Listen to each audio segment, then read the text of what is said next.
প্রিয় বন্ধুরা, আজ তোমাদের সঙ্গে আমি অপরাজিতা ফুলের পোলাও রেসিপি শেয়ার করব। একবার তোমাদের সঙ্গে আমি চায়ের রেসিপিটা শেয়ার করেছিলাম, এবার আমি পোলাওটা শেয়ার করব। এখানে আমি 1 কাপ গোবিন্দভোগের চালটাকে ভিজিয়ে রেখে যাচ্ছি 8 ঘন্টার জন্য। তারপর অনেকগুলো অপরাজিতা ফুল ফুটেছিল, তাই আমি এই পোলাও রেসিপিটা বানাবো বলে তোমাদের সঙ্গে শেয়ার করছি। আর এখানে আমি অপরাজিতা ফুলের উপরের মাথা দিকটা একটু পেলে দেব, তাহলে খুব সুন্দর থাকবে আর দেখতে ভালো লাগে না। সবগুলো ফুলটাকে আমি এবার মাথাটা পেলে দিচ্ছি।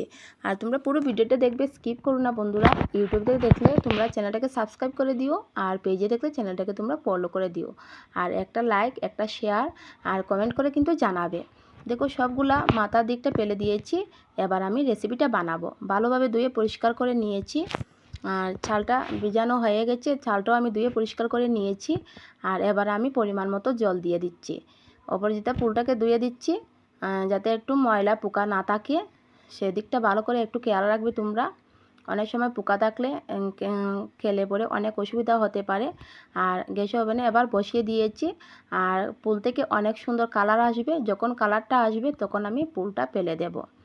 দেখো একটু একটু করে কালার আসছে, অনবরত নাড়তে থাকবো বন্ধুরা। আর এবার দেখো একটু কালার এসেছে, এবার আমি ফুলটাকে ফেলে দেব। ফুলের মধ্যে যত কালার ছিল সব কালারটাই জলের মধ্যে এসে গেছে। তোমরা চাইলে এটাকে একটু চিনি দিয়েও চাটা বানিয়ে খেতে পারো। এবার আমি দিয়ে দিচ্ছি জল ঝরানো গোবিন্দভোগের চালটা। চালের পরিমাণটা একটু কমে দিয়েছি। তোমরা অপরাজিতা ফুলের পরিমাণ যত বেশি থাকবে জলটাও তেমন বেশি দিবে, চালটাও সে বুঝে দিয়ে দেবে। আর জলটা শুকিয়ে গেছে, চালটা সিদ্ধ হয়ে গেছে। এবার আমি দিয়ে দিচ্ছি কিশমিশ। তোমরা চাইলে কাজু বাদামও দিয়ে দিতে পারো, কাজু বাদাম ছিল না তাই দেইনি। আর এখানে আমি দিয়ে দিচ্ছি গাওয়া ঘি, তাহলে খুব সুন্দর স্মেল বেরোবে। আর এবার দিয়ে দিচ্ছি স্বাদ মতো চিনি। চালের পরিমাণ বুঝে তোমরা চিনিটা দিয়ে দিবে, একটু মিষ্টি মিষ্টি লাগলে খেতে ভালো লাগে। দেখো পোলাওটা আমার তৈরি হয়ে গেছে। আমি এবার থালায় সার্ভ করে নিচ্ছি। আমার ছেলেটা কে রিভিউ দেবে, আমার ছেলেটা এবার খাবে।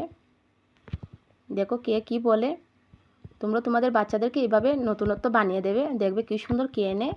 আর আমার ছেলে কিন্তু খুবই এনজয় করে খেয়ে নিয়েছে। আমি বলেছিলাম কেমন হয়েছে, আর বলেছে খুব ভালো হয়েছে। তাহলে আজকের জন্য টাটা, বাই বাই।